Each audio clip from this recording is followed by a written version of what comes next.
안녕하세요. 크리스천 영상학교 논의하는 신목사입니다. 오늘은 어떻게 성령의 인도하시는 삶을 살 것인가 라는 제목으로 한번 생각해 보겠습니다. 영상학교 기도훈련을 통해 쉬지 않고 기도하며 날마다 성경을 습관적으로 읽는 크리스천이라면 성령의 인도하심을 받고 살아가게 됩니까? 일단 그 기본적인 조건은 갖췄다고 볼 수 있지만 그게 전부는 아니에요. 하나님의 뜻을 분별하는 그런 영혼의 눈이 열려야 합니다. 영혼의 눈이 열린다는 것은 하나님의 영과 귀신의 영을 분별하여 귀신의 소리와 성령의 소리를 분별할 수 있어야 합니다. 영의 분별은 세상의 지식과 이성적이고 합리적인 생각으로 되는 게 아니라 하나님이 주시는 지혜의 영역이고 은사겠죠. 그래서 분별의 은사를 받아야 합니다. 그렇다면 어떻게 성령의 인도하심을 받는지 살펴보도록 하겠습니다. 먼저 자신의 생각을 버려야 합니다. 사람들은 살아가면서 크고 작은 결정을 하게 되죠. 대학교와 전공학과, 결혼, 배우자, 직업, 직장 등 굵직굵직한 결정에서부터 교회와 교회 지도자를 선택하고 친구를 사귀는 등 비교적 덜 중요한 선택에 이르기까지 수많은 결정을 하며 살아가고 있습니다. 이런 결정을 하는 잣대가 무엇입니까? 아마 세상 풍조를 따라서 세상의 지식과 인본적인 방식이 아닙니까? 대부분의 크리스천들은 기도 자리에 앉아 하나님의 뜻을 물어보기보다는 자신의 결정한 직업이나 결혼, 배우자 혹은 사업이 잘 되기만을 기도하고 있죠. 그게 하나님의 뜻을 물어보고 그 뜻을 따라 사는 것입니까? 아니겠죠. 그렇다면 자신의 생각이 하나님의 뜻이 아니라면 죄다 버려야 할 것입니다. 모든 사람의 결국은 일반이라 이것이 해 아래서 행해지는 모든 일 중에 악한 것이니 곧 인생의 마음에는 악이 가득하여 그들의 평생에 미친 마음을 품고 있다가 후에는 죽은 자들에게 돌아가는 것이라. 전도서 9장 3절입니다. 여호와께서 그 향기를 받으시고 그 중심에 이르시되 내가 다시는 사람으로 말미암아 땅을 저주하지 아니하리니 이는 사람의 마음이 계획하는 바가 어려서부터 악함이라. 창세기 8장 21절입니다. 만물보다 거짓되고 심히 부패한 것이 마음이라. 에레미야 19장 9절이에요. 육신의 생각은 하나님과 원수가 되나니 이는 하나님의 법에 굴복하지 아니할 뿐 아니라 할 수도 없음이라. 로마서 8장 7절입니다. 이렇게 성경은 일관되게 사람의 마음과 생각이 부패하였고 어려서부터 악하며 사람의 마음에는 악이 가득하고 하나님과 원수가 되었다고 선포하고 있습니다. 그러므로 교회에 와서 영적 기도를 하고 주일 성수를 하면 모든 마음의 생각이 자동적으로 선하게 바뀌어지며 하나님의 뜻에 합당하게 생각을 하게 됩니까? 아니겠죠. 사람들은 교회에 와서조차 욕심을 채우는 세속적인 욕망을 채우려고 희생적인 신앙 강도를 높이고 있으며 기도 자리에 앉으면 너도 나도 부자가 되고 성공하게 해달라고 외치고 있지 않습니까? 그 어디에도 하나님의 뜻을 구하며 하나님이 기뻐하시는 기도에는 안중에도 없죠. 그러므로 하나님이 이런 사악하고 가정스러운 사람들의 기도에 외면하시는 이유입니다. 그러므로 당신의 생각은 이미 죄로 변질되어 부패되었다는 것을 인정하시고 죄다 쓰레기통에 버려야겠죠. 예수께서 제 아들에게 이르시되 누구든지 나를 따르려거든 자기를 부인하고 자기 십자가를 지고 나를 따를 것이라. 누구든지 제 목숨을 구원하고자 하면 잃을 것이요 누구든지 나를 위하여 제 목숨을 잃으면 찾으리라. 마태복음 16장 24, 5절이죠. 내가 그리스도와 함께 십자가에 못 박혔나니 그런즉 이제는 내가 사는 것이 아니 오직 내 안에 그리스도께서 사시는 것이라. 이제 내가 육체 가운데 사는 것은 나를 사랑하사 나를 위하여 자기 자신을 버리신 하나님의 아들을 믿는 믿음 안에서 사는 것이라. 갈라디아서 2장 20절입니다. 예수님은 제자의 첫째 조건이 자기를 부인하는 것이라고 말씀하셨죠. 자기 부인이란 자기의 생각, 자신의 계획, 성취, 소원, 목표, 선호하는 것을 죄다 버리는 것을 말해요. 또한 사도 바울은 자신이 예수님과 함께 십자가에 죽은 목숨이라고 선포하고 있습니다. 그래서 날마다 죽노라고 말하고 있죠. 그러므로 하나님의 인도하심을 받으려면 먼저 하나님의 뜻을 알기 위해서 자신의 생각을 포맷하고 그 어떤 자신의 생각도 차단해야 할 것입니다. 자, 두 번째로 하나님의 뜻을 검증해야겠죠. 하나님의 뜻인지를 알려면 자신의 생각이 하나님의 뜻인지 아닌지를 검증하는 습관을 들여야 합니다. 그렇다면 성경에서 밝히는 하나님의 뜻이 무엇인지 알아야겠죠. 그것도 성경 일부에서 나오는 것이 아니라 성경 전체에서 밝히신 하나님의 뜻이죠. 그러나 성경은 백과사전이 아닙니다. 그러므로 평소 해박한 성경 지식으로 성령이 주시는 깨달음이 있어야겠죠. 그러나 성경 곳곳엔 하나님이 원하시는 기본적인 원칙을 제시하고 있습니다.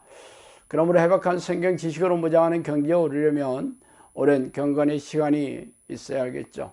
그러므로 하나님의 뜻을 잘 알지 못한다면 성경적이고 성령이 주시는 지혜가 출중한 영적 지도자에게 조언을 얻는 것도 좋은 방법입니다.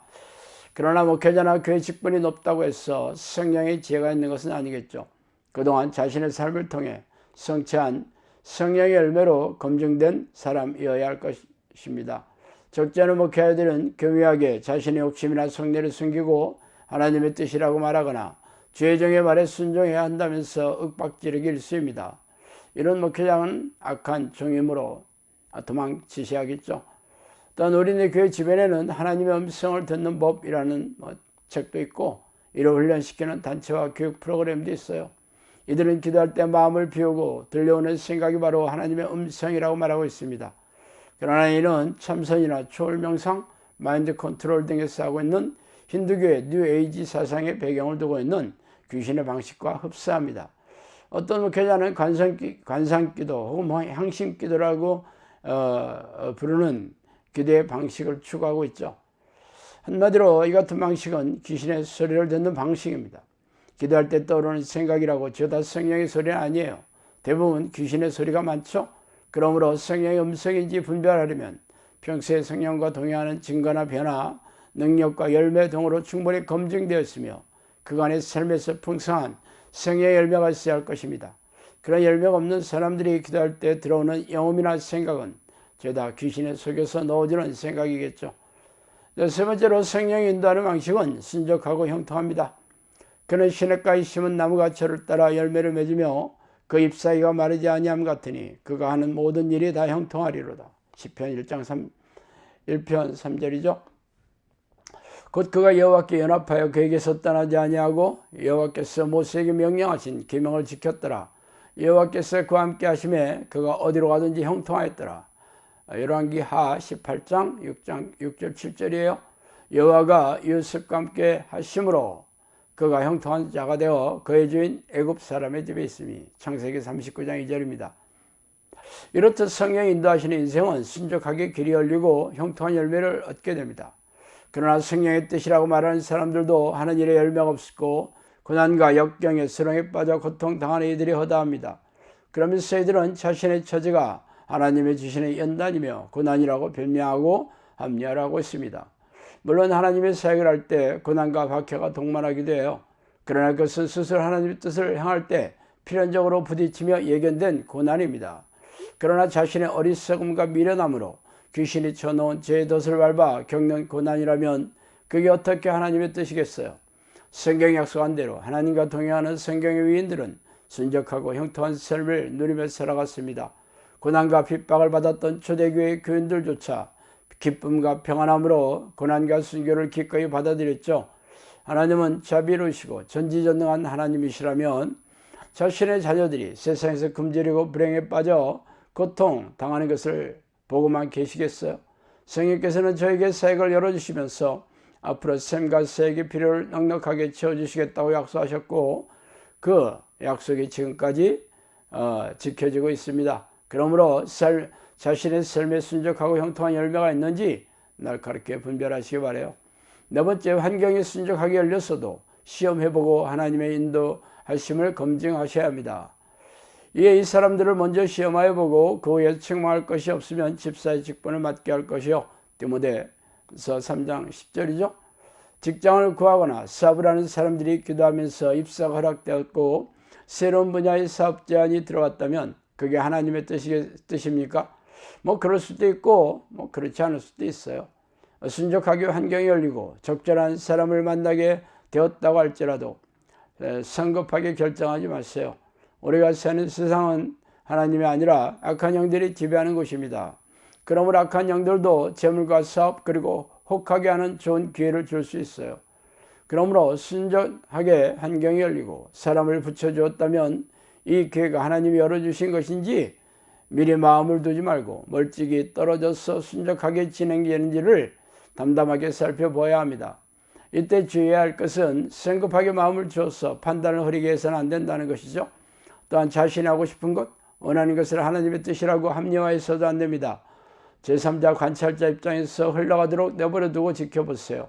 하나님의 뜻이라면 순적하고 형통하게 열매가 열릴 것이고 아니라면 열매가 있기 전에 떨어질 것입니다. 많은 크리스천들이 하나님의 응답이라고 간증하는 것을 들어보았을 것입니다. 그러나 시간이 지나면 아무런 열매가 없는 일이 허다해요.